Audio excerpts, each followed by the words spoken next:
अब खबर दिल्ली से। दिल्ली में उपराज्यपाल विनय कुमार सक्सेना और मुख्यमंत्री अरविंद केजरीवाल के बीच तनातनी बनी हुई है।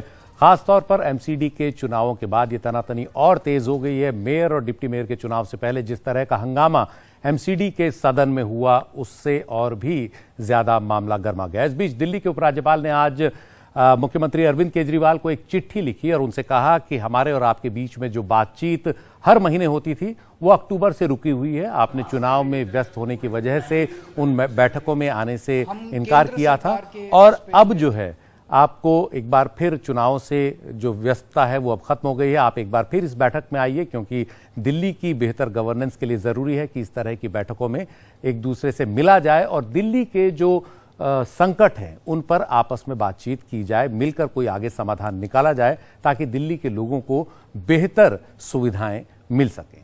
इस पर दिल्ली के मुख्यमंत्री अरविंद केजरीवाल ने जवाब भी दिया है। उन्होंने आज कहा कि जवाब में लिखा कि माननीय उपराज्यपाल, तमाम मुद्दों पर चर्चा करने के लिए मुझे आमंत्रित करने के लिए आपका शुक्रिया। आपकी सहूलियत के हिसाब से मैं इस चर्चा में जरूर शामिल रहूंगा। तो उपराज्यपाल और दिल्ली के मुख्यमंत्री के बीच चर्चा फिर शुरू होगी, लेकिन इस चर्चा के इतर अलग बीजेपी और आम आदमी पार्टी आपस में जमीन पर अब भी भिड़ी हुई हैं। मेयर और डिप्टी मेयर के चुनाव नहीं हो पाए। जिस तरह से सदन में हंगामा हुआ, 10 एल्डरमैन को पहले शपथ दिलवाने के मुद्दे पर आपने उसका विरोध किया और बीजेपी ने उसका समर्थन। अब ये लड़ाई सड़क पर उतर आई है। दिल्ली में आज बीजेपी ने दिल्ली के मुख्यमंत्री अरविंद केजरीवाल के घर के बाहर प्रदर्शन किया और उन पर तमाम आरोप लगाए। उन पर इस पूरे मामले में एक तरह से उपराज्यपाल के खिलाफ जाने का आरोप लगाया, कानून तोड़ने का आरोप लगाया। कई बीजेपी के नेताओं को पुलिस ने हिरासत में लिया, बसों में बिठाकर ले गई। इनमें बीजेपी के नेता प्रवेश वर्मा और कई अन्य नेता शामिल थे। उधर आम आदमी पार्टी ने आज बीजेपी के दफ्तर के बाहर प्रदर्शन किया उपराज्यपाल विनय कुमार सक्सेना के खिलाफ और आरोप लगाया कि विनय कुमार सक्सेना जो हैं वो कानून से हटकर काम कर रहे हैं और जिस तरह से उन्होंने पिछले कुछ दिनों में आदेश और निर्देश जारी किए हैं वो सब कानून के खिलाफ हैं। तो दोनों ही जगहों पर आज धरना प्रदर्शन का पूरा सिलसिला जारी था और इसमें पुलिस को भी कार्रवाई करनी पड़ी, काफी खींचतान भी हुई।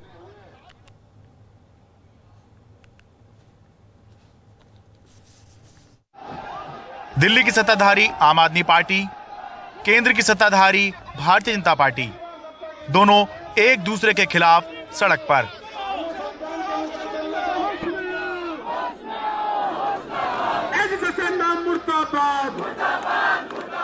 आम आदमी पार्टी ने आरोप लगाया कि नगर निगम में पीठासीन अधिकारी और 10 पार्षदों को मनोनीत करना गैर कानूनी था और मनोनीत पार्षदों को वोटिंग का अधिकार देना तो संविधान की हत्या था।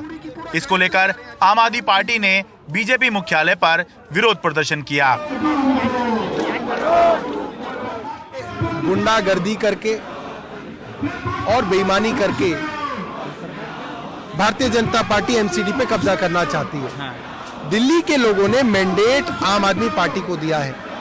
अब बेईमानी करके आप प्रोटेम स्पीकर बना लें, बेईमानी करके एल्डरमैन को कहें कि वो वोट डाल लेंगे, ऐसा हम नहीं होने देंगे।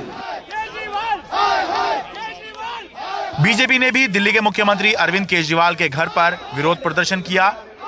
बीजेपी का आरोप है कि शुक्रवार को निगम की बैठक में आम आदमी पार्टी के पार्षदों ने उनके पार्षदों के साथ मारपीट की और इस गुंडागर्दी को बीजेपी बिल्कुल बर्दाश्त नहीं करेगी। जब तक केजरीवाल अपने गुंडे निगम पार्षदों को नहीं बर्खास्त करेगा, हम भारतीय जनता पार्टी के कार्यकर्ता सड़क पे उतरेंगे। उसकी हिम्मत कैसे हुई कि हमारी महिला निगम पार्षदों को मारा गया? ऐसा एमसीडी के सदन में कभी नहीं हुआ। इन सब के बीच इंतजार हो रहा है कि शुक्रवार को जो दिल्ली नगर निगम की बैठक स्थगित की गई थी वो दोबारा कब होगी। दिल्ली नगर निगम की अगली बैठक से पहले मनोनीत पार्षदों पर स्पष्टता आना जरूरी है। ये स्पष्टता तो आना जरूरी है ही कि क्या दिल्ली के उपराज्यपाल बिना चुनी हुई सरकार से सलाह मशवरा किए हुए अपने विवेक से ऐसी नियुक्तियां कर सकते हैं, लेकिन इससे ज्यादा इस पर भी स्पष्टता आनी जरूरी है कि क्या ये मनोनीत पार्षद वोटिंग सदन के अंदर कर सकते हैं या नहीं, क्योंकि इसी मुद्दे पर आम आदमी पार्टी और बीजेपी के पार्षद शुक्रवार को निगम की बैठक में भिड़ गए थे। आम आदमी पार्टी ने इसको लेकर आरोप लगाया था, जिसको बीजेपी ने सिरे से खारिज नहीं किया था। दिल्ली से अपने कैमरा सहयोगी कानन पात्रा के साथ मैं शरद शर्मा, एनडीटीवी इंडिया।